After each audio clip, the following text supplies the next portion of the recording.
तो ये सब सब्सिडीज जो होगी वो बिजनेस रिलेटेड या सर्विस रिलेटेड होगी। अगर इसमें कुछ एग्रीकल्चर रिलेटेड लोन या सब्सिडीज कुछ होती है गवर्नमेंट से? एग्रीकल्चर रिलेटेड एक्टिविटीज जो होता है वो 3 कैटेगरीज में इसमें थोड़ा डेप्थ में बताओ कि पीएमईजीपी या सीएमईजीपी या फिर आपने क्रेडिट लिंक जो स्कीम्स बताए, इसमें हम लोगों को लोन अवेल करना है तो ओन कंट्रीब्यूशन कितना होना चाहिए और गवर्नमेंट कितना करेगा? सो इसमें क्या सक्सेस स्टोरीज है? आपसे किसी ने मतलब लोन अवेल किया है और आपको किसी की सक्सेस स्टोरी के बारे में आपको जानता है? मतलब बहुत लोगों के कुछ अलग ही ड्रीम होते हैं कि जैसे मुझे मतलब मेरे पास पैसा है ही नहीं, लेकिन मेरे को 10 करोड़ का 100 करोड़ का बिजनेस चालू करना, तो वो मिसकंसेप्शन क्या? वो कैसे उनको ओवरकम आना चाहिए?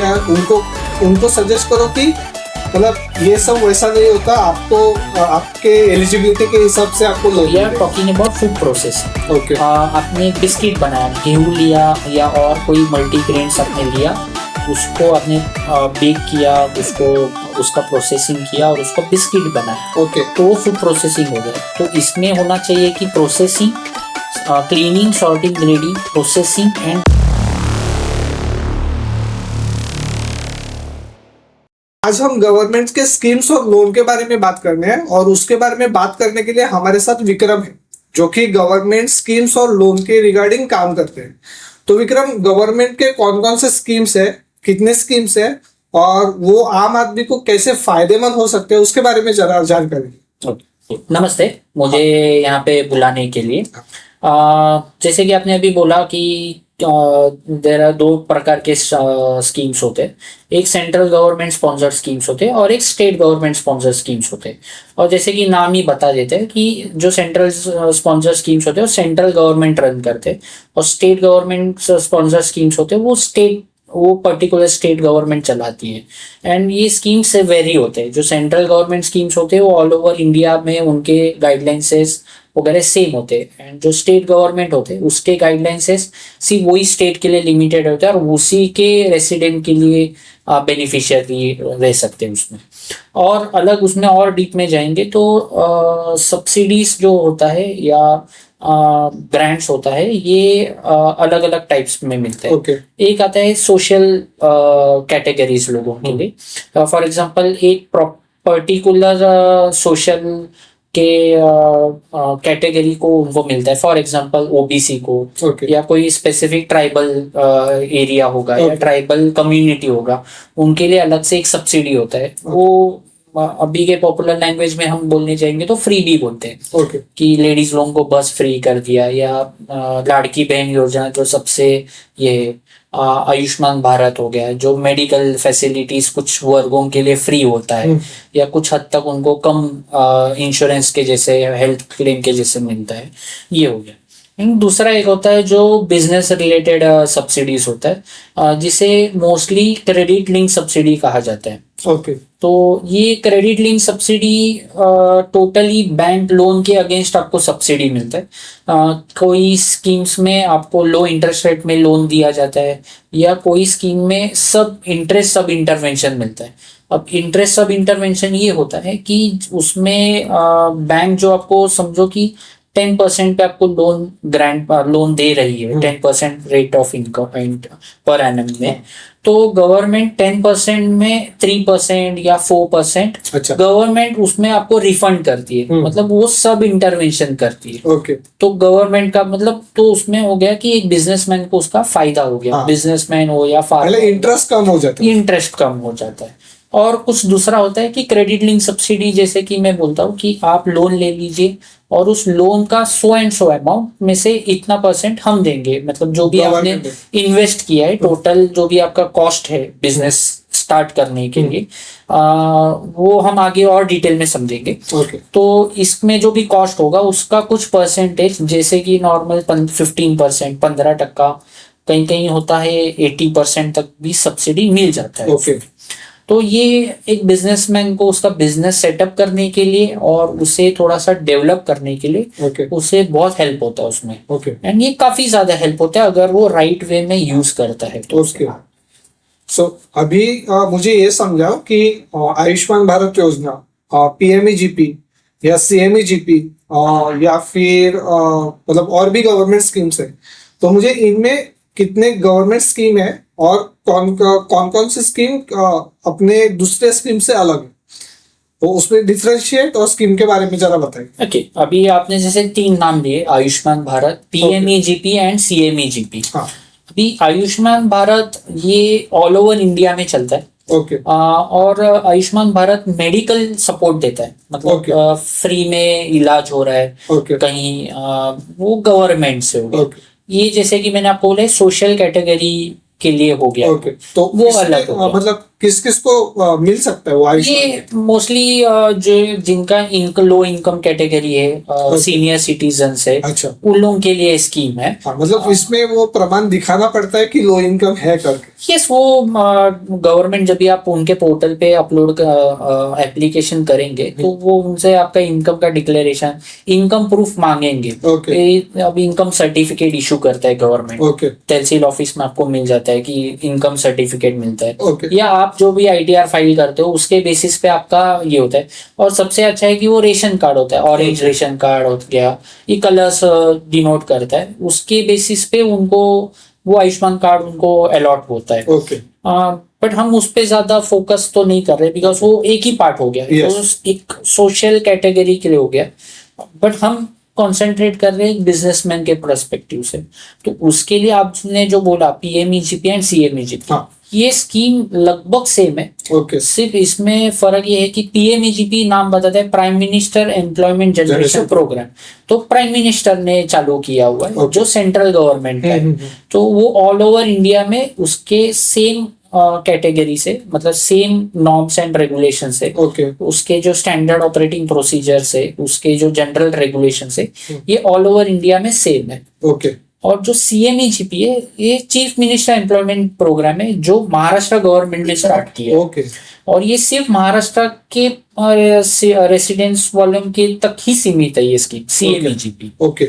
और ये दोनों का बाकी जनरल रेगुलेशंस ऑलमोस्ट सेम है, ओके। बट सिर्फ जो स्टेट जो फाइनेंशियली जो है, जो स्टेट स्पॉन्सर करती है और ये सेंट्रल गवर्नमेंट स्पॉन्सर करती है, ये डिफरेंट है। वो नाम से अपने को समझ में आ जाए। ओके। और सेकंड चीज ये है कि सीएमईजीपी में कुछ ऑफलाइन है, कुछ ऑनलाइन है, ऐसे वर्क है उसमें। ओके। बट बाकी सारे बिजनेसेस, ऑलमोस्ट सारे बिजनेसेस उसमें कवर हो जाते हैं उसमें। ओके, मतलब वर्क है का मतलब आपका है कि कोई बिजनेस सीएमईजीपी में मतलब लोन ले सकता है, कोई बिजनेस सीएमईजीपी में लोन नहीं ले सकता। सीएमईजीपी में agriculture activities, for example poultry businesses हो गया, या गोट फार्मिंग के लिए हो गया, उसमें सीएमईजीपी में आप एप्लीकेशन नहीं कर सकते। ओके। बट वही आप पीएमईजीपी में वो सबको कवर किया गया। Okay. Manufacturing and service industries. Okay. Okay. PMEGP में, सीएमईजीपी में भी manufacturing and service industries cover किए हैं। Okay. But not a animal husbandry businesses को कवर नहीं किए सीएमईजीपी में। सो इसमें मेजर डिफरेंस क्या है, कितना सब्सिडी मिलता है इसमें? ये सेंट्रल स्पॉन्सर स्कीम है। ओके। इसके अंतर्गत almost all manufacturing businesses and service related businesses and animal husbandry related businesses, ये इसमें कवर होते हैं। मतलब सब बिजनेस में ऑलमोस्ट 90% ऑफ द बिजनेसेस जो आदमी कर सकता है वो उसमें कवर हो जाते हैं। इसका एक क्राइटेरिया ऐसा है कि दिस इज, जैसे कि नाम है एम्प्लॉयमेंट जनरेशन प्रोग्राम, ये नए एंटरप्रेन्योर के लिए है। जिनको भी नया बिजनेस स्टार्ट करना है, फ्रेश बिजनेस, जब भी उसने कभी बिजनेस वो स्टार्ट किया नहीं है, उनके लिए ये बिजनेस का अपॉर्चुनिटी के लिए दिया है कि ज्यादा से ज्यादा बिजनेस पर्संस तैयार हो एंड वो बिजनेसेस से और एम्प्लॉयमेंट जनरेट हो। इस मोटिव से ये बिजनेस ये स्कीम चालू किया गया है। इसमें सब्सिडी 15% से लेके 35% तक का सब्सिडी है। इसमें 2 कैटेगरीज है, रूरल एंड अर्बन। अर्बन से 15% से लेके 25% सब्सिडी है। इसमें जो 15% सब्सिडी है वो सिर्फ male category, open cast male category के लिए ओके 15% सब्सिडी है। ओके एंड अदर कास्ट मतलब वुमेन है, हैंडीकैप है या कोई भी कास्ट रिलेटेड है जिनके पास सर्टिफिकेट होल्डर है, उनके लिए 25% सब्सिडी है। ओके एंड अगेन देन बाद उसके बाद आता है रूरल एरिया में। रूरल एरिया में ओपन मेल कैटेगरी है तो उसको 25% सब्सिडी आ गया, और कोई अदर कैटेगरी में आया कास्ट ट्राइबल उनको 35% सब्सिडी मिलता है। ओके अब गवर्नमेंट के डिफिनेशन में रूरल एरिया मतलब जहाँ पे लास्ट सेंसस हुआ है, जब भी गवर्नमेंट का लास्ट सेंसस हुआ है वो विलेज का पॉपुलेशन 20,000 से नीचे होना चाहिए। ओके तो उसे रूरल कैटेगरी दिया गया है। ओके जहाँ पे भी ग्राम पंचायत से आगे नगर परिषद या म्युनिसिपल है वो अर्बन कंसीडर किया गया है।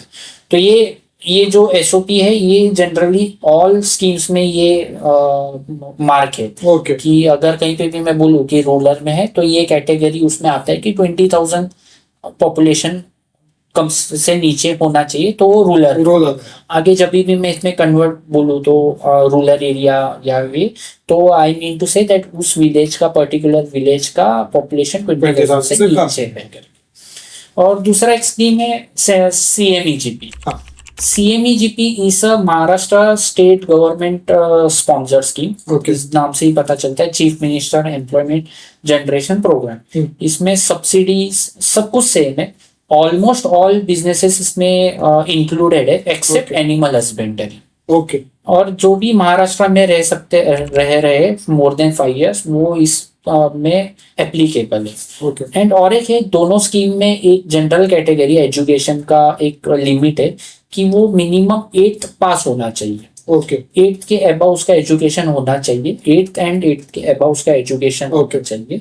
एंड उनका सिविल स्कोर में कोई ओवरड्यूस नहीं होना चाहिए। अच्छा ये कैटेगरी है गवर्नमेंट देखती नहीं है, बट जब भी ये क्रेडिट लिंक सब्सिडी है तो उसमें लोन लेना कंपलसरी है। ओके तो लोन के लिए सबसे फर्स्ट इंपॉर्टेंट आता है सिविल, जो हम लोग आगे डिस्कस करेंगे।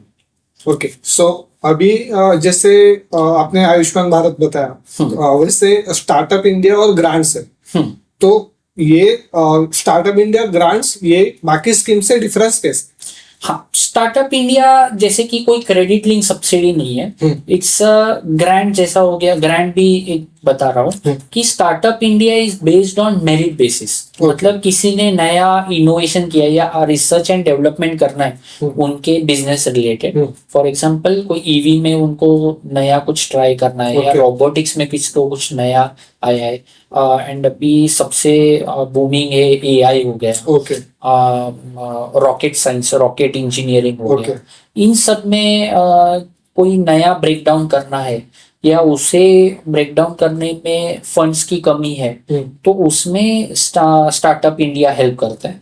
जो उनके इंक्यूबेशन सेंटर्स है ऑल ओवर इंडिया में, कुछ इंक्यूबेशन सेंटर्स है, कुछ कॉलेज इंस्टीट्यूट्स है जिन्हें इंक्यूबेशन सेंटर का स्टेटस दिया गया, ये उनकी तरफ से फंडिंग करते हैं। तो वो पूरा टोटली मेरिट बेस्ड होता है एंड वो टोटली मिनिस्ट्री बेस्ड होता है। उस पर्टिकुलर मिनिस्ट्री बेसिस में होता है।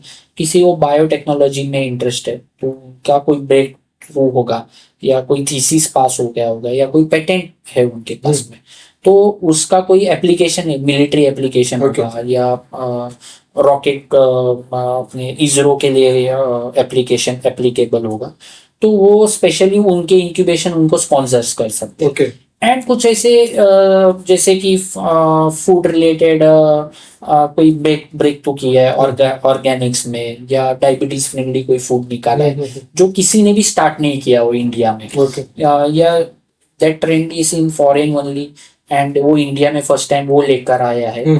तो ऐसे सारे बिजनेसेस को ग्रांट्स देते हैं गवर्नमेंट। वो पर्टिकुलरली स्टेट गवर्नमेंट भी दे सकते हैं या पर्टिकुलरली सेंट्रल गवर्नमेंट भी दे सकते हैं, वो उनके मिनिस्ट्री के अंडर में आता है। फॉर एग्जाम्पल किसी ने शुगर केन में चलो शुगर केन का कोई वेस्ट से कुछ बनाया, तो उस शुगर केन रिलेटेड कोई मिनिस्ट्री होगा, पुणे में कोई इंस्टीट्यूट होगा, वो उन्हें स्पॉन्सर्स कर सकता है वो बिजनेस डेवलप करने के लिए। अब वो ग्रांट फ्री भी जैसा होगा कि वो ग्रांट दे दिए आपको, आपने यूज कर लिया उसका वो, या गवर्नमेंट उसमें अपना शेयर होल्डिंग रख सकती है। ओके ये अलग अलग टाइप्स के आते हैं उसमें। ओके तो ये टोटली टेलर मेड जैसे आप बोल सकते हो उसे, हम्म। वो बिजनेसेस के लिए जो भी टेलर मेड है वो आ जाता है उसमें। ओके। सो पीएमईजीपी और जो भी सीएमईजीपी स्कीम है, या आप आगे भी स्कीम बताओगे, वो मेनली क्रेडिट लिंक से, मतलब वो लोन बेस्ड स्कीम है जिसमें गवर्नमेंट आपको कुछ हेल्प करेगी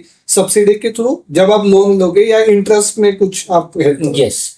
तो वो स्कीम्स के बारे में और डिटेल में बताओ, पीएमईजीपी सीएमईजीपी के अलावा और ऐसे कौन से स्कीम? ऐसे जैसे कि मैंने अभी बोला कि PMEGP and CMEGP every manufacturing and service industries को वो कवर कर ही लेता है। Okay and there is one more scheme PMFME. Okay ये small scale food processing companies होता है जिनका टर्नओवर 5 CR से नीचे का होता है। ओके उन लोगों के लिए ये स्कीम है जो फूड प्रोसेसिंग में नया या एग्जिस्टिंग बिजनेस को एक्सपांड करना चाहते हैं, उनके लिए है।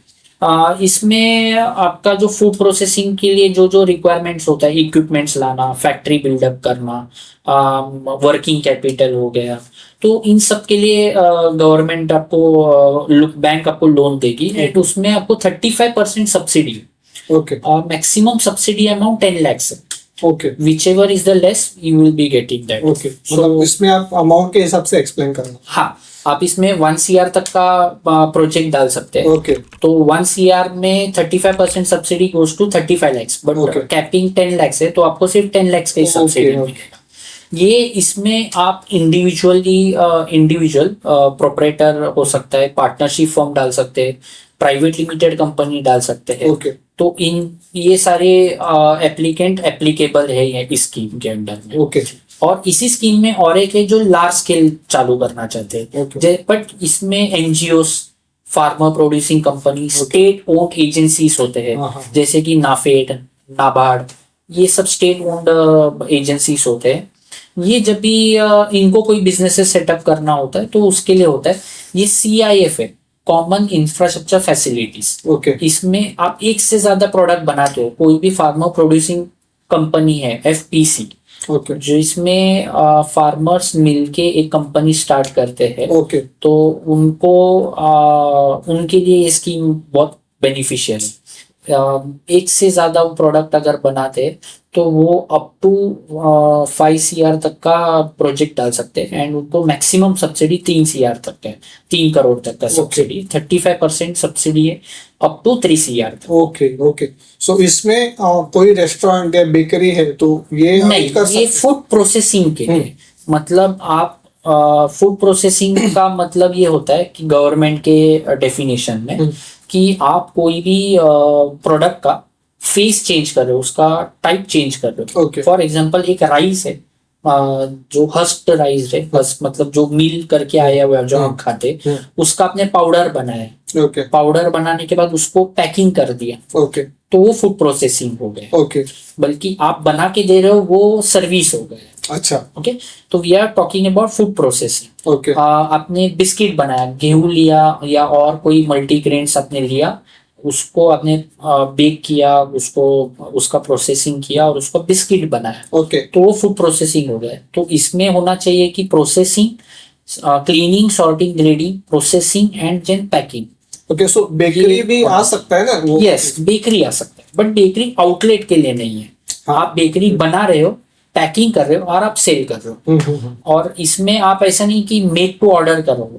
ओके मेक टू ऑर्डर मतलब क्या कि सामने वाले ने आपको बोला कि आप जूस बना के दो, तो आप फ्रूट्स लिए, जूस बना के दिए, वो सर्विस हो गए। हाँ। आपने जूस लिया, पैक किया कंटेनर में और आप सेल कर रहे हो मार्केट में, तो वो फूड प्रोसेसिंग है।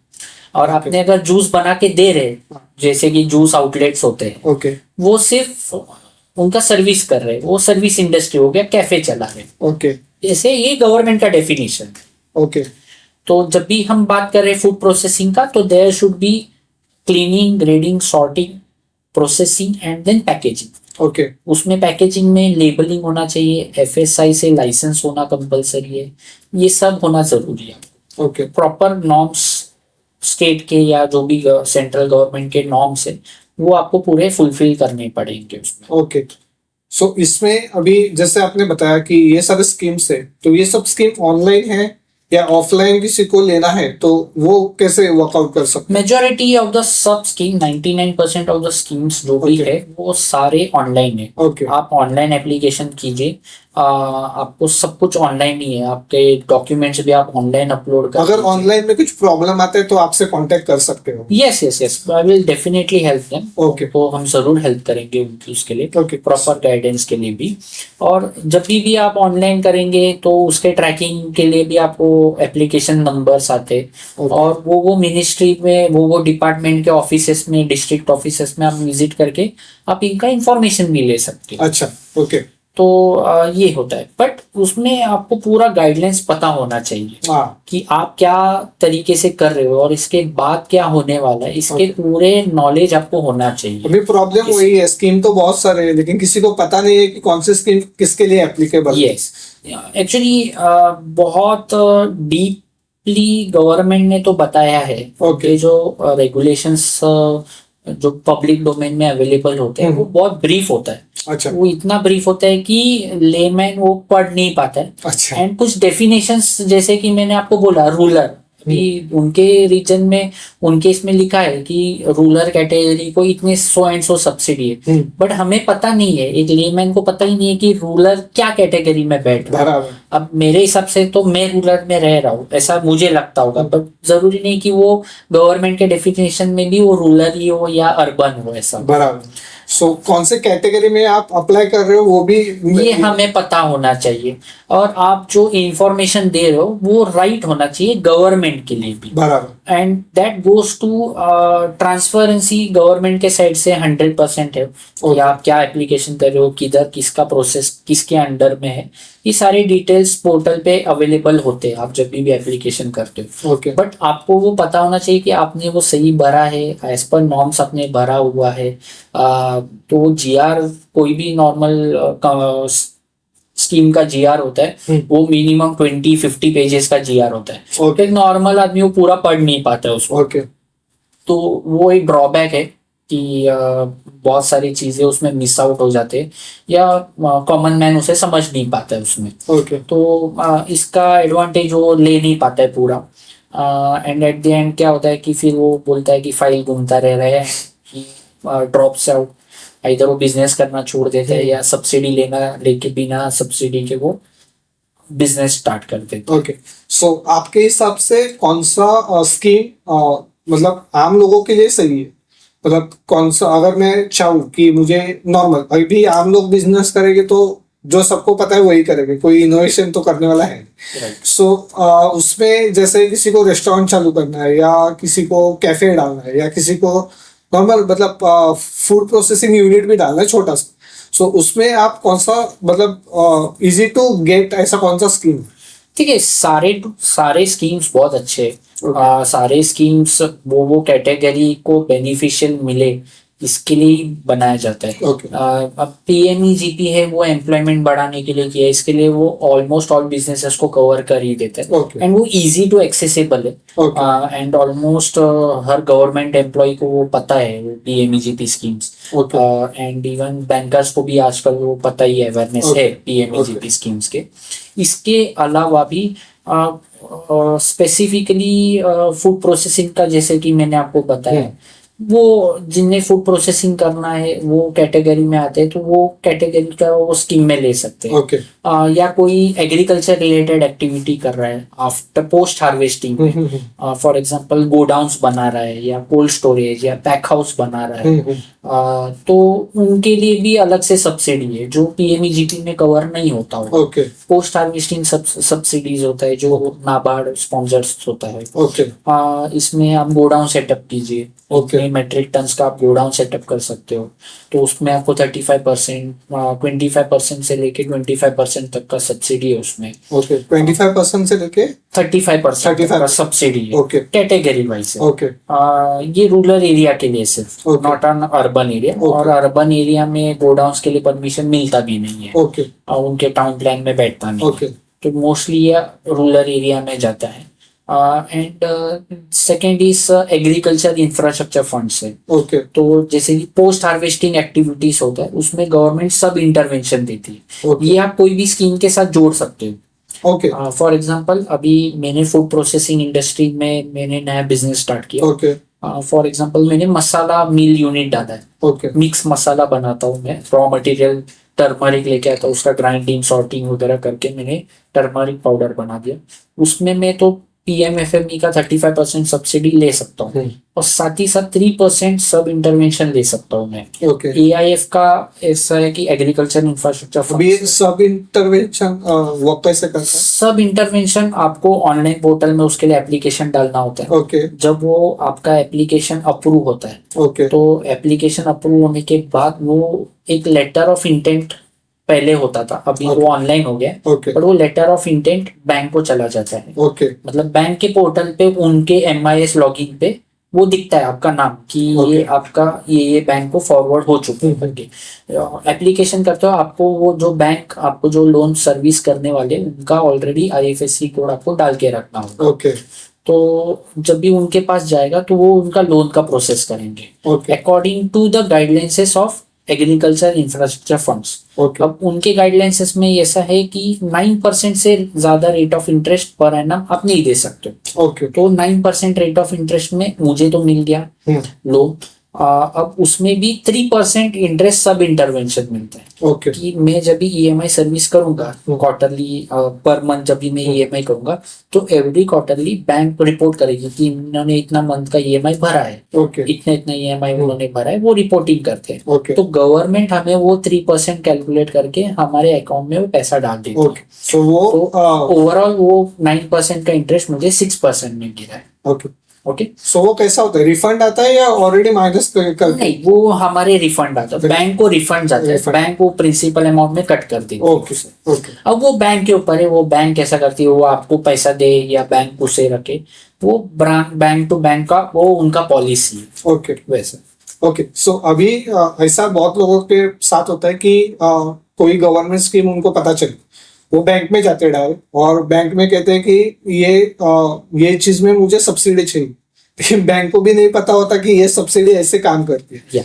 सो इसका ड्रॉबैक्स कैसे सॉल्व होता है? ये ड्रॉबैक बहुत बड़ा ड्रॉबैक है, ये ऑलमोस्ट हर सब्सिडी के साथ होता है। क्योंकि क्या होता है कि जब भी गवर्नमेंट सब्सिडी निकालती है तो वो उनके एम्प्लॉय को ट्रेन करती है कि इस सब्सिडी के रिलेटेड, बट साथ ही साथ जो बैंक को वो कनेक्ट करते हैं उनके साथ आई सजेस्ट गवर्नमेंट को कि अगर उन तक ये पॉडकास्ट पहुंचती है तो आई सजेस्ट कि जब भी आप ट्रेनिंग देंगे तो आई सजेस्ट कि वो ब्रांच को भी, वो बैंक को भी ट्रेनिंग दे, बैंक के एम्प्लॉयज को जो भी इस सब्सिडी के रिलेटेड स्कीम के में कनेक्टेड होंगे, ताकि उनको भी इस स्कीम का नॉलेज हो और एक अवेयरनेस क्रिएट कर सके उसमें, और इस स्कीम का मिसयूज ना हो और ज्यादा से ज्यादा एलिजिबल पर्सन को वो उनका सब्सिडी वहां तक पहुंचे उनका। ओके तो इसमें बहुत बार हम भी फेस करते हैं, लोग बहुत सारे एप्लीकेंट इसमें फेस करते हैं कि जब भी वो नए स्कीम आते हैं और बैंक में जाते हैं तो इधर वो बैंक को स्कीम के बारे में पता नहीं होता है या फिर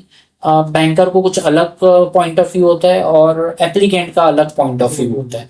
तो ये दोनों मैच ना होने के बदले वो दोनों को भी बेनिफिट नहीं मिलता। बैंकर को उनका बिजनेस नहीं मिलता है एक एप्लीकेंट का, और एप्लीकेंट को उसका सब्सिडी नहीं मिलता है जो उसका राइट है। अगर गवर्नमेंट वो सब्सिडी अगर लॉन्च करती है, स्कीम लॉन्च करती है, तो अगर वो उसमें एलिजिबल हो तो I understand, I think that वो आदमी का राइट है वो सब्सिडी लेना, अगर if he falls in that category, तो आई think he deserves that subsidy, so he should be getting that. Yes. तो उसके लिए बैंक सबसे ज्यादा मेजर रोल प्ले करती है अवेयरनेस में भी एंड इसे इम्प्लीमेंटेशन में। Okay. अभी ये सब्सिडी अवेल कैसे किया जाए? जैसे किसी का आम लोगों को रहता है कि ये मतलब ये बिजनेस पे सब्सिडी मिल रही है तो मैं पूरा सब्सिडी ले लूं और बिजनेस चालू करूं, मतलब अपने तरफ से कुछ फंड नहीं है, कुछ नहीं है, उनको पता ही नहीं है कि क्या करना है। हाँ। तो ये मिसकंसेप्शन क्या है, ये जरा सॉल्व। इसमें मिसकंसेप्शन सबको बहुत ऐसा ये होता है कि पूरा पैसा बैंक दे रही है मुझे लोन और बाकी के पैसा मुझे गवर्नमेंट दे रही है और मुझे सिर्फ बिजनेस स्टार्ट करना है। ये बहुत बड़ा मिसकंसेप्शन है। एंड दूसरा है कि एप्लीकेंट को ऐसा लगता है कि ये फंड्स मॉनिटर ही नहीं होगा। हाँ ये बहुत जन होता है एंड इसमें I want to aware my all audience, your audience, Okay. कि बहुत जन ऐसे हैं कि they pose as an government employ, they pose as N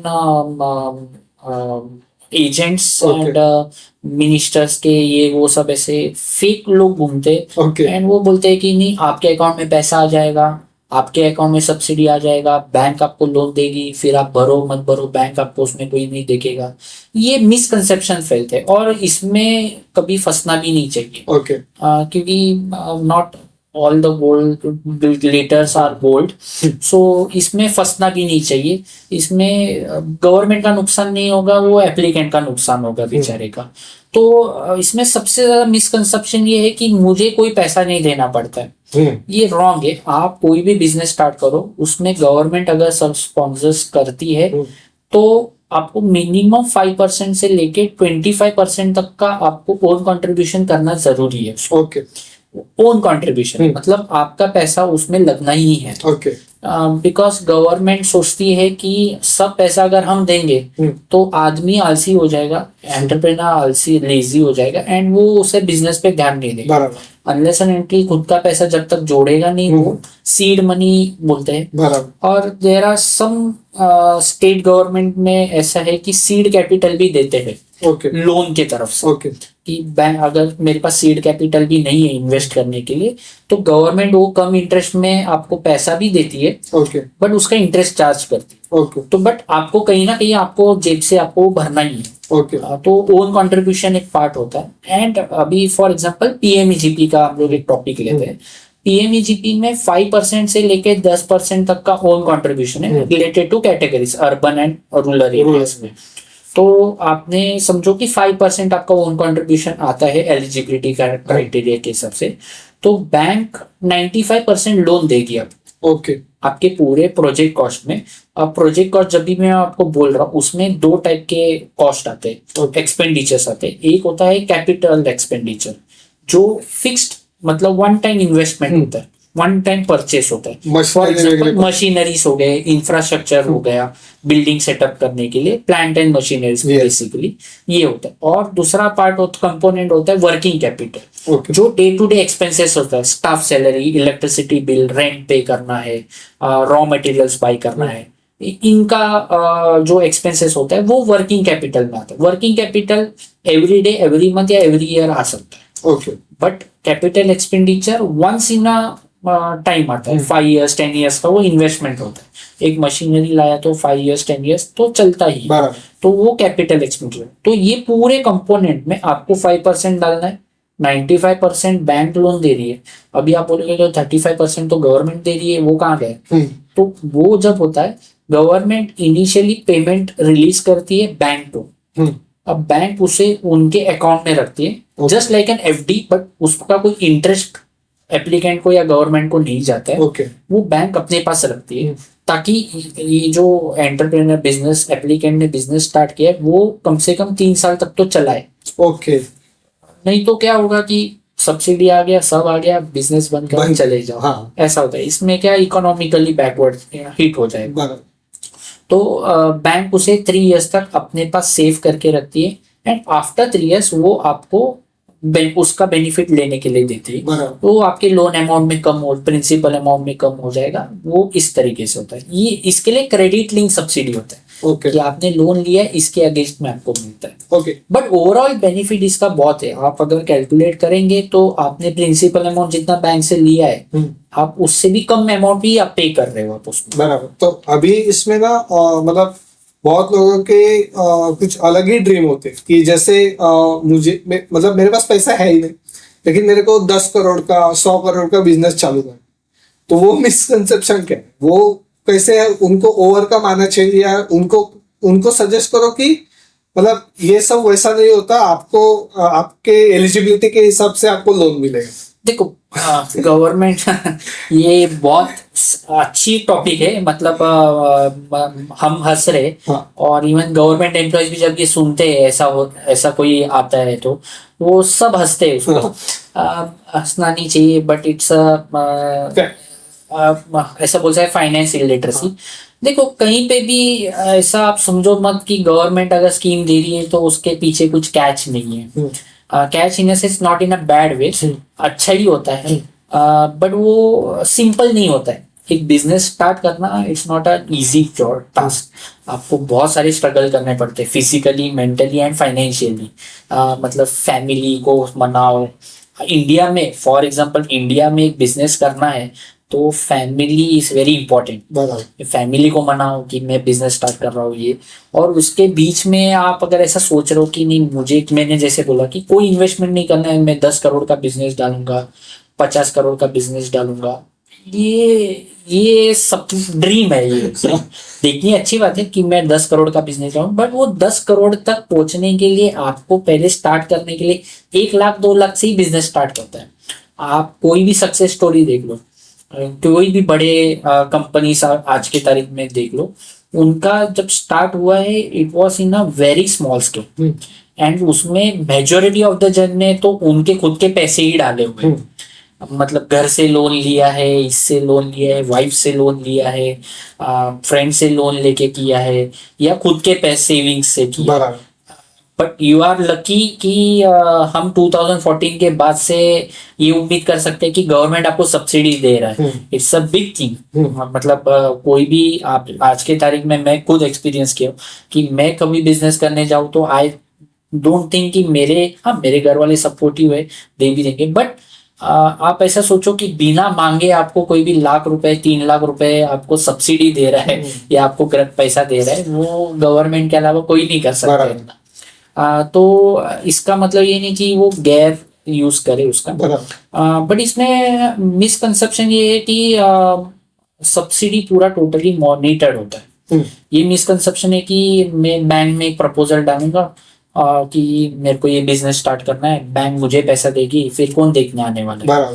ये मिसकंसेप्शन है। बैंक फर्स्ट से लेके लास्ट तक आपके बिजनेस जब तक रन कर रहे, बैंक का रिस्पॉन्सिबिलिटी होता है कि वो बिजनेस रन कर रहा है कि नहीं, ये गवर्नमेंट ने उनको अथॉरिटी दिया होता है। इसके लिए क्रेडिट लिंक सब्सिडी दिया हुआ है कि बैंक इम्प्लीमेंटिंग एजेंसी भले ही गवर्नमेंट हो, बट उसे मॉनिटरिंग एजेंसी बैंक के पास है। मतलब अभी आप प्रपोजल एप्लीकेशन गवर्नमेंट में करते हो तो गवर्नमेंट उसे देखती है कि आपका वो जो पैरामीटर्स में बैठता है कि नहीं।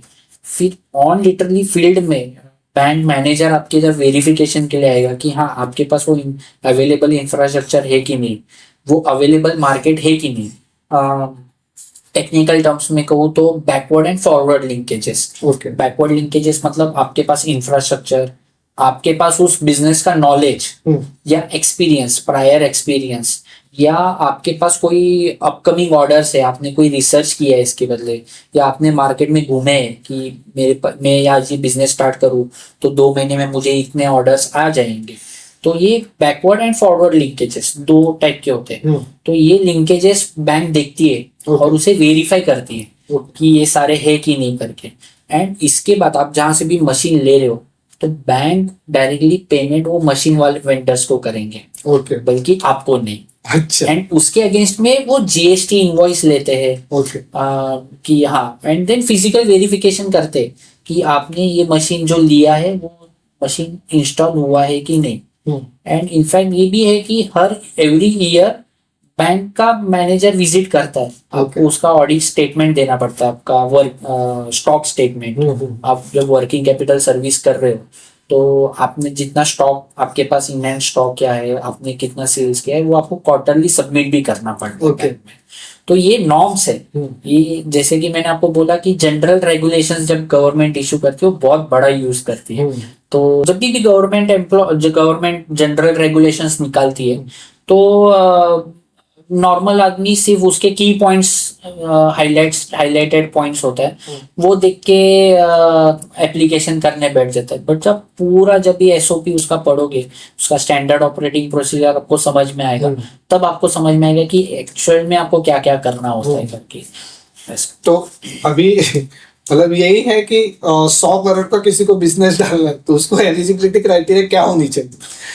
देखिए मेरे पास से एक मैं इसी टॉपिक पे आपको एक केस समझाता हूँ। मेरे पास एक केस आया था ऐसे ही कि उनको कुछ 10-15 करोड़ का डालना था। मतलब वो बोल रहे थे कि नहीं मुझे बड़ा मतलब बड़े कंपनीज के सामने मैं कंपटीशन में करूंगा। मैं नाम नहीं लेना चाहता कि फूड प्रोसेसिंग में है। हाँ। वो बड़े कंपनी के साथ मैं कंपटीशन में उतरना चाहता हूँ, तो मुझे उसके लिए फंडिंग 10 करोड़ का चाहिए।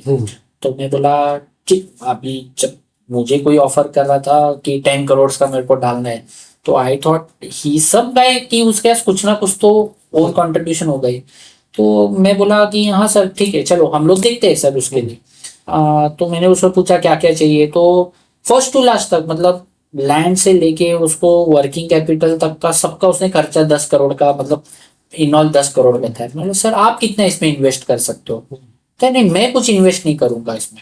ओके। तो मैंने कहा सर ऐसे कैसा है, गवर्नमेंट बैंक से मैं लोन भी अगर अप्लाई करेंगे हम लोग तो भी आपको उसका 75% लोन देंगे आपको, मैक्स टू मैक्स। मतलब पुश कर करके भी 75% तक का बनेगा, बाकी का 25 क्या करेंगे? तो बोलते हैं, नहीं चलो मैं एंजल इन्वेस्टर को अप्रोच करते हैं। ओके। तो मैं बोला सर एंजल इन्वेस्टर भी अप्रोच करेंगे, राइट है, बट वो भी ऐसा नहीं है ना कि बाकी का 25% वो देगा। तो वो भी तो मांगेगा कि उसके अगेंस्ट आप मुझे कितना शेयर्स दे रहे हो या मुझे कितना उसमें प्रॉफिट का परसेंटेज दोगे। तो बोलता है कि मैं 10% दूंगा। तो मैंने कहा सर आपके पास क्या शेयर होल्डिंग रहेगा फिर, आप मतलब इसमें शेयर होल्डिंग पैटर्न क्या होगा? तो नहीं 80% तो मैं रखूंगा और 20% मैं उनको दूंगा। बोला sir but majority of the money तो उन्होंने डाला हुआ है ना, आपने तो, आपका तो कुछ इन्वेस्टमेंट ही नहीं है। बोलते नहीं मैं मेहनत करूंगा ना। बोला, सर मेहनत करने वाला तो एम्प्लॉय होता है, आप बिजनेसमैन हो तो आपका कुछ ना कुछ तो एक्सपेंडिचर होना ही चाहिए ना उसमें, तो कुछ ना कुछ तो इन्वेस्टमेंट होना ही चाहिए। ये मिसकंसेप्शन होता है बहुत। मैं मतलब I fell that he came to me, अच्छा हुआ ये मेरे पास आए। मैंने उनको कोई पैसा चार्ज नहीं किया। दैट जब भी वो कोई और के पास जाएंगे तो आई एम डैम श्योर कि कोई सीए, या मैं ऐसा नहीं बोलना चाहता, कोई एजेंट के पास जाएंगे ऐसा तो आराम से 20-25,000 चार्ज करेगा उसे, चलो देता हूँ करके। हाँ ये होते हैं मार्केट में ऐसे, बहुत जन आते हैं ऐसे। क्योंकि वो तो पता ही चलता है ना, अगर ऐसे कोई एक्सपेक्टेशन लेके आता है हाँ, तो ये पता चलता है कि इसको कुछ पता नहीं, इसको लूट लो। नहीं मैंने उनको सिंपल बोला सर आपके पास कोई इन्वेस्टमेंट नहीं है ना, मैं आई थिंक कि आप जो इंडस्ट्री कर रहे हो, आप जिनके साथ कंपटीशन में उतरना चाहते हो, आई डोंट थिंक कि उन्होंने स्टार्ट ही उतने बड़े इंडस्ट्री से किया होगा, उन्होंने भी स्टार्ट छोटे से किया, तो आप भी छोटे से स्टार्ट करो। एंड आई सजेस्ट कि आपको अगर कंपटीशन का ही शौक है तो ना वो कंपनी कभी भाग के जाने वाली है, क्योंकि आप और 100 ईयर्स भी जाओगे तो वो कंपनी वहां पे ही रहने वाली है। तो आपका भी कंपनी डेवलप कीजिए फिर कंपटीशन में कीजिए। तो I suggested him that, but वो ही वाज नॉट रनिंग, मुझे इन्वेस्टमेंट बड़ा ही करना है। मतलब sir I can't help with you and आपको कोई दूसरा हेल्प करता है तो आप शॉप से जाइए सर। ऐसा होता है। तो ये बहुत जन के साथ ऐसा होता है कि और एक मैं आपको एक स्कीम, ये रिलेटेड एक स्कीम के मिसकंसेप्शंस का जो सोर्स है वो ये है कि CGT MSME करके एक स्कीम है। इसके अंडर मतलब क्रेडिट गारंटी स्कीम ट्रस्ट ऐसा करके ये है फॉर MSMEs के लिए। तो इसमें ऐसे इंडिविजुअल्स या कंपनीज को है जिनके पास बैंक को सिक्योरिटी देने के लिए नहीं होता है। बहुत सारे केसेस ऐसे होते हैं कि जिनके पास आइडियाज अच्छा है। तो इसमें मुझे बताओ कि PMAGP और ये बाकी स्कीम है, इसमें सिक्योरिटी? यस। अच्छा। मुद्रा लोन है। जैसे कि मुद्रा लोन है, मुद्रा लोन का कैपिंग 10 लाख था, अभी ये फाइनेंशियल ईयर में उसको 20 लाख कर दिया है। वैसे ही CGT में जिसको 20 लाख के अबाउ लोन एक्सपेक्टेड होता है तो बैंक उसे मॉर्गेज या सिक्योरिटी आस्क करती है। तो उनके पास, जिनके पास कोई ये सिक्योरिटी नहीं होता है तो गवर्नमेंट इसे बैकिंग करती है कि बैंक को कि इन केस ऑफ ये नहीं भरते तो हम सो एंड सो अमाउंट हम पे करेंगे। इसके डिटेल में हम आगे बात करेंगे। चलिए तो ये CGT MSME के अंडर में 5 CR का लिमिट था। अभी ये फाइनेंशियल ईयर में उसे 10 CR करते हैं।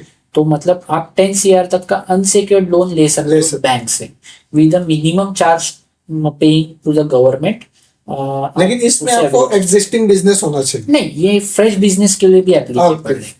इसमें हर कैटेगरीज आप ये कर सकते लेकिन इसमें सब्सिडी नहीं मिलेगी। सब्सिडी आप इससे कोई दूसरे स्कीम हाँ, के तो साथ दो लिंक स्कीम करते हो। कर सकते हो। यस, अगर आप लिंक करते हो तो वो हो सकता है उसमें। ओके तो इसमें आप एवरी इंडिविजुअल हो, सोल प्रोपराइटर हो, प्राइवेट लिमिटेड हो, एलएलपी फर्म हो, या कोई भी हो, इसमें एफपीओ हो, कोई भी फर्म इसके अंडर में एलिजिबल है। ओके बट इसका मतलब ये नहीं है कि ये सबसे ज्यादा है कि सब फिर ऐसा बोलते हैं कि नहीं हमको ये बिजनेस लोन दे दो। अब जिनके पास सिक्योरिटी नहीं है उनके लिए स्कीम है। अब मेरे पास फॉर एग्जांपल मेरे पास सिक्योरिटी देने के लिए है बट मैं नहीं देना चाहता हूँ, तो इट्स अ रॉन्ग थिंग। कोई कोई बैंक एग्री करती है, कोई कोई मोस्ट ऑफ द बैंक ने एग्री नहीं करती है, Okay. क्योंकि दैट्स अलग पार्ट होता है ओके कि वो हम और इन डेप्थ में बाद में उसके बारे में हम लोग पढ़ेंगे, उसके मिथ्स एंड ओके सो इस स्कीम में सबसे ज्यादा फेल स्कीम कौन सी है? मतलब वो लोगों तक पहुंच ही नहीं पाती है, ऐसी कौन सी स्कीम? नहीं, फेल स्कीम ऐसा नहीं कह सकते हैं। थोड़ा सा लेस इम्पैक्टफुल भी देखने जाएंगे तो कुछ ऐसे जैसे कि स्टैंड अप इंडिया है। स्टार्टअप हाँ, stand up India, stand up India. एक स्टैंड अप इंडिया करके एक है Okay. जो 10 lakhs के अबाउ 10 lakhs to 1 करोड़ तक का अनसिक्योर्ड लोन देती है for women entrepreneur, ST category and SC category okay peoples के लिए, ओके एंटरप्रेन्योर्स के लिए ये स्कीम है। ओके बट ये बहुत जन को पता नहीं है, बहुत इसके ज्यादा अवेयरनेस नहीं है बैंकर्स को भी एंड नॉर्मल पीपल्स को भी। ओके और बहुत सारे स्कीम्स में के बीच में वो थोड़ा सा हाइड बैक हो चुका है उसमें। Okay but that's not effective. Scheme failure कब होता है? जब बैंक से लोन लेते हैं और आदमी उसे ओवरड्यू करता है, ओके वो भी विलफुली ओवरड्यू करता है, तब वो स्कीम का बैड इंप्रेशन गिरता है। ओके अभी बहुत सारे स्टेट में ऐसा है कि कुछ कुछ एरिया में ऐसा है कि बहुत डिफॉल्टर्स है अंडर पर्टिकुलर स्कीम्स। तो जब दूसरे जो एलिजिबल होता है, जिनका प्रॉपरली बिजनेस सेटअप होता है, वो जब वो स्कीम को अवेल करने के लिए बैंक में जाते हैं तो उनको बैड रिस्पॉन्स आता है। ओके तो वो एक ड्रॉबैक होता है कि मतलब सबसे बड़ा फेलियर पॉइंट होता है ओके कि बिजनेस को स्क्रूटिनाइज एप्लीकेंट भी करना चाहिए कि ये मैं चला पाऊंगा कि नहीं, इसमें मैं सस्टेन कर पाऊंगा कि नहीं, ये उन्हें देखना पड़ता है। ओके क्योंकि गवर्नमेंट सब्सिडी दे रही है तो मैं बिजनेस करूँ, बैंक में जाओ, बैंक लोन दे रही है तो मैं बैंक लोन लूं, ऐसा नहीं। आपके उस बिजनेस के बारे में नॉलेज होता है तो ही आप कीजिए। आपको इसमें 100% मास्टरी है, आप इसमें इन एंड आउट इसके सारे जानते हैं, आपके पास रिसोर्स है इसके बारे में, तभी आप जाइए। अगर नहीं है आपके पास तो नाराज नहीं होना है कि गवर्नमेंट बहुत सारे ट्रेनिंग कंडक्ट करती है। ओके बहुत सारी इंस्टीट्यूट है जो फ्री ऑफ कॉस्ट ट्रेनिंग देती है। ओके बहुत सारे एनजीओ है, गवर्नमेंट ओन्ड एनजीओ है, सॉरी गवर्नमेंट बैक्ड एनजीओ है, ये सब ट्रेनिंग्स प्रोवाइड करती है। आप उस ट्रेनिंग में जाके छोटा सा भी नॉलेज ले सकते हो, भले ही वो एग्रीकल्चर रिलेटेड हो, मैकेनिकल टेक्निकल रिलेटेड हो। ये छोटे मोटे ऐसे पॉडकास्ट होते हैं, गवर्नमेंट के पॉडकास्ट होते हैं, गवर्नमेंट के ऑन साइट ट्रेनिंग्स होते हैं, ओके प्रैक्टिकल ट्रेनिंग्स होते हैं। आप वो विजिट कीजिए, उसमें आप ट्रेनिंग लीजिए, फिर थोड़ा सा मार्केट रिसर्च आपके तरफ से कीजिए एंड देन आप सब्सिडी के लिए अवेल कीजिए। ऐसा ओके सो अभी आपने मतलब फेलियर्स और बिग ड्रीम्स के बारे में बताया।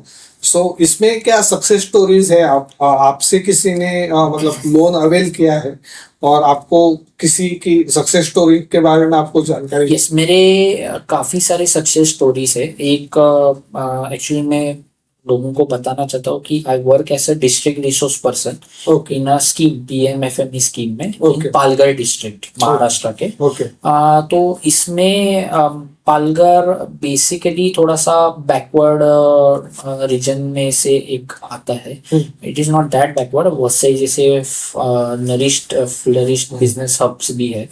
तो कुछ उसमें एक एरिया है मोखाड़ा तालुका करके, ओके थोड़ा सा बैकवर्ड रीजन में आता है।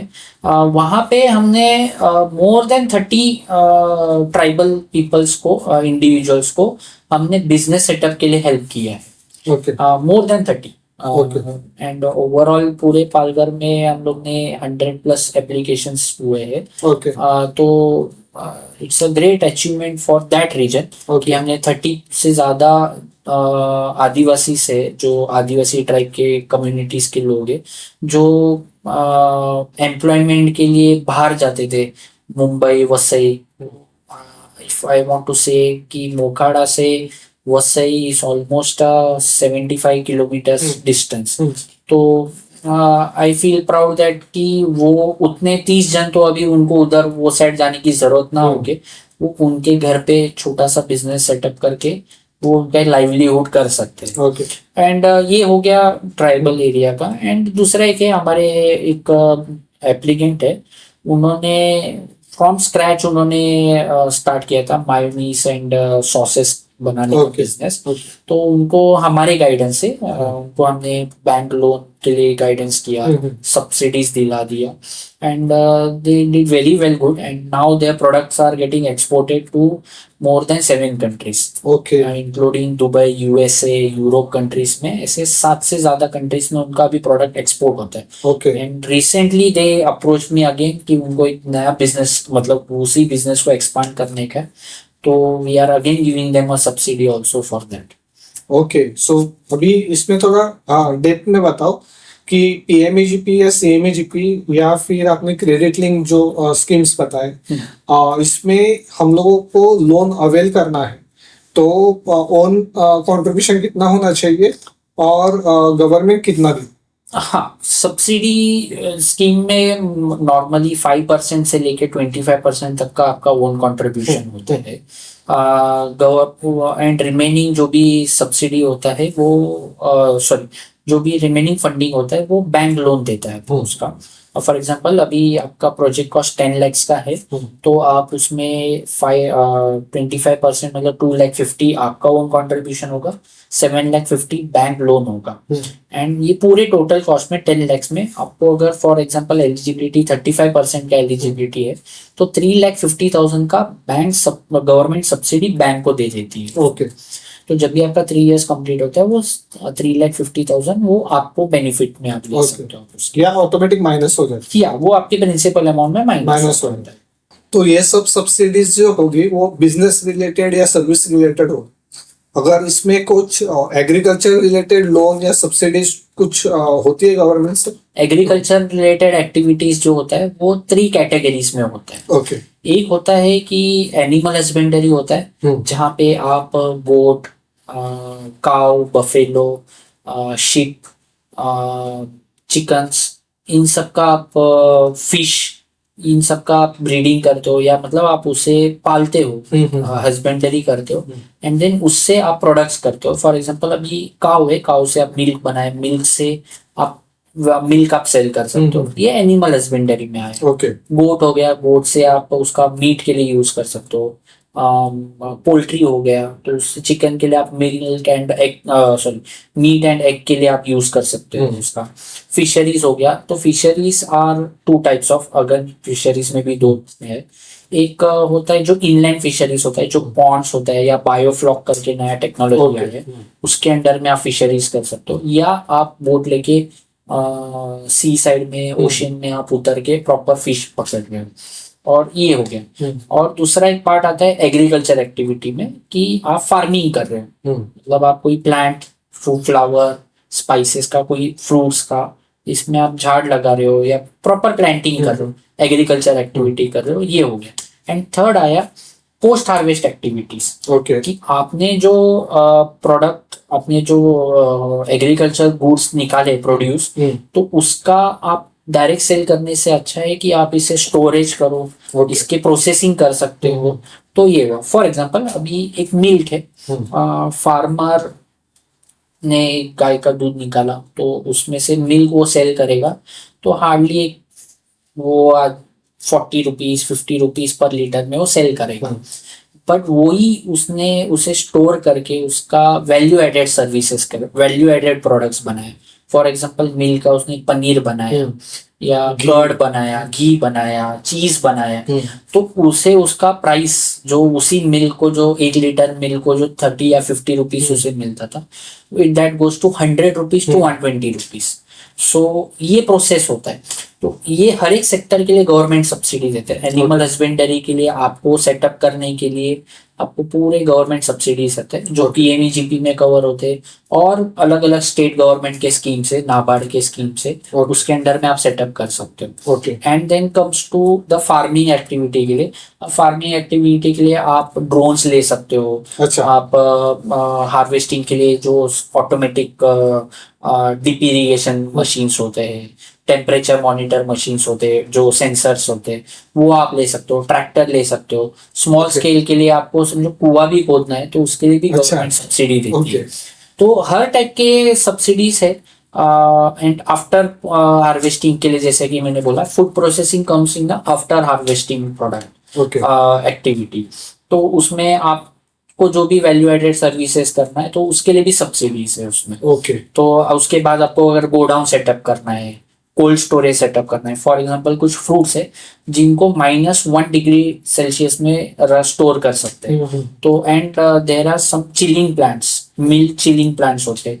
तो मिल्क का एक्चुअली लाइफ होता है कि उसका लाइफ एक्चुअली 12 आवर्स का भी नहीं होता है आप मिल्क को, बट उसी को ही आप पैस्चराइज करते हो, चिलिंग प्लांट में डालते हो, तो उसका लाइफ 3 दिन 4 दिन का हो जाता है उसमें।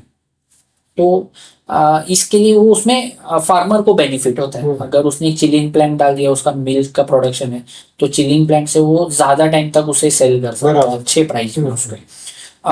अभी सबसे ज्यादा गोडाउन्स रख सकते हैं। राइस है, राइस का एमएसपी चेंजेस होता रहता है, तो इफ ही कैन स्टोर कि जब उसे सही प्राइस मिले तो वो सेल कर सकता है। तो इसमें गोडाउन कोल्ड स्टोरेजेस होता है, कुछ फ्रूट्स सर्विस कर सकते हैं। इवन फिशरीज के लिए भी स्टोरेज के लिए है, जिसमें उसका शेल्फ लाइफ बढ़ा सकते हैं उसमें। इफ यू डोंट नो कि फिश को अगर प्रॉपरली कटिंग, क्लीनिंग, ग्रेडिंग करके उसे फ्रीजर में रखेंगे तो it can be use till 2 years also. अच्छा। तो जैसे कि हम रेस्टोरेंट्स में खाते हैं तो that is a chilled, frozen रहते हैं वो। उसका भी एक टेक्निक होता है, एक प्रॉपर मेंटेनेंस करना पड़ता है, तो उसका वो फ्रेशनेस स्टिल रहता है उसमें। Okay. There are lots of technology and इन सबके लिए सब्सिडीज है। Okay, so thank you so much, आपने बहुत अच्छी इंफॉर्मेशन दी। किसी को कुछ हेल्प चाहिए होगी तो डायरेक्ट विक्रम से कनेक्ट कर सकते हैं। श्योर। ओके, हम लोग ऐसे ही नए नए वीडियो लेते आते रहेंगे। पूरा वीडियो देखने के लिए थैंक यू सो मच।